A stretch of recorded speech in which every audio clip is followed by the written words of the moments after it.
directiva,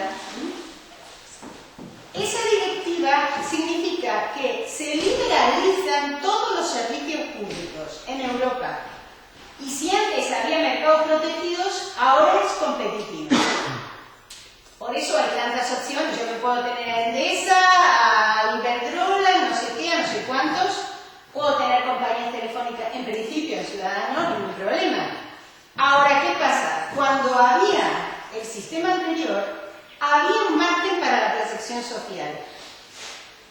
Ahora, ese margen para la protección social, es decir, gente que necesita el servicio, pero que no puede acceder, porque no le da al bolsillo, porque tiene una pensión mínima, una pensión de viudedad, o porque está en desempleo, pues se ha quedado reducido a la mínima expresión. Fijaos que, por ejemplo, en el caso de España, con la electricidad, si una familia con una lavadora a la semana, ya no puede aspirar a este nivel de protección social, porque su consumo de kilowatts supera lo que significa la protección social, que es tener una bombilla encendida y punto, y no tener prácticamente electrodomésticos. Pero hay un tema más. Os mencioné la cuestión sanitaria y la cuestión de los servicios. La cuestión sanitaria también se ha liberalizado, y además se están dando cada vez más pasos en ese sentido. Se está liberalizando el sistema sanitario de prestaciones, por ejemplo, las prestaciones de la dependencia, por ejemplo, las prestaciones de maternidad, es decir, el cuidado de los niños, etc. Es decir, se ha producido un proceso de liberalización que ha repercutido, en cierto modo, en este aspecto, en el punto 2. Bien. Estos planes de inclusión, aquí están las fechas, son los que hemos ido haciendo. Por ejemplo, en el caso de España han sido 5, el último todavía está en vigor, pero ya nadie le hace caso. ¿Por qué? Lo digo sinceramente porque es que ya empezamos con un proceso de gobernanza bastante intenso. Se creó el Consejo Estatal de ONGs de Acción Social para hacer el seguimiento junto con el Ministerio de Trabajo y Asuntos Sociales en aquella época de los planes de inclusión. Un proceso muy interesante de aportaciones, de discusiones, incluso nosotros mismos nos encargamos de hacer encuestas sobre el conocimiento de la estrategia de Lisboa, de hacer, digamos, distintos mecanismos de supervisión, de control de aportaciones. Pues todo esto, a partir de 2008, prácticamente ha desaparecido, por más que formalmente haya alguna reunión. ¿Por qué? Porque en Europa directamente decidieron que por ahí no iba el tema. La EAPN, mientras tanto, a nivel europeo, se fortaleció mucho, porque todo este proceso de Lisboa, a través de, por ejemplo, los proyectos Progress que mencioné antes, los programas Progress y los fondos estructurales, permitieron la financiación de grandes redes europeas. Por lo que decía un poco Inés, que es mucho más fácil hablar con AGE, que es la entidad, la red que agrupa a todas las asociaciones de personas mayores de Europa, o casi todas, que hablar con una, con otra. Entonces, para la Unión Europea es fácil negociar con Eurochild, o con Save the Children, o con la EAPN, que hablar con las 20.000 entidades, o con FEANSA para el caso de las personas sin hogar. Y entonces, ¿qué pasa? La EAPN durante toda esta década del 2000, como otras redes, fueron creciendo mucho. Y en el caso de la EAPN llegó a tener, como tiene ahora, pues una red en cada Estado miembro, con lo cual el poder de interlocución frente a la Unión Europea realmente fue importante, y es importante. Y realmente la Comisión, que esta es una cosa un poco, tenéis que interpretarla. Al principio la Comisión, el gobierno, nosotros las ONGs, vamos a luchar. Y ahora terminamos llenando junto por los rincones.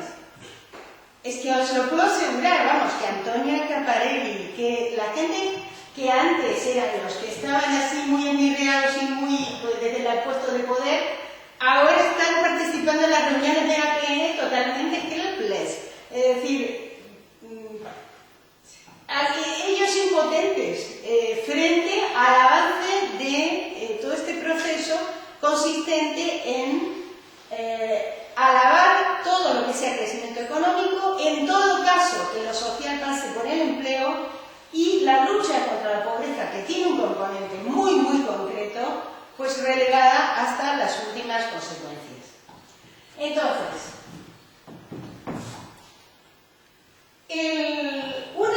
para no quedarme con este sabor de boca que es muy malo, quiero decir cosas que han quedado y que son muy importantes, como algunos de los grandes avances que hemos tenido en esta década. Por un lado, los indicadores del EFE, que es un lugar que quedó así, digamos, porque así fue la primera reunión que se hizo en Holanda, donde se habló de la necesidad de tener indicadores comunes para evaluar procesos que iban a ser concertados y comunes. Bien, estos fueron 18 indicadores iniciales que luego se fueron convirtiendo en los EUSIL, que es una sigla que indica inclusión social. Y así como hay EUSIL, hay también de empleo, hay también de educación, con lo cual los indicadores comunes europeos se construyeron durante la década del 2000, sobre todo en los últimos años. Y ahora mismo tenemos, con una metodología común, muchos más datos a través de Europa que a través de los propios Estados miembros. Por ejemplo, muchos países del este, las entidades sociales, para enterarse de cuáles son las tasas de no sé qué, por ejemplo, de personas que abandonan los estudios a los 16 años, mira Eurostat, que es la estadística europea, porque no tiene acceso a la estadística de sus propios países.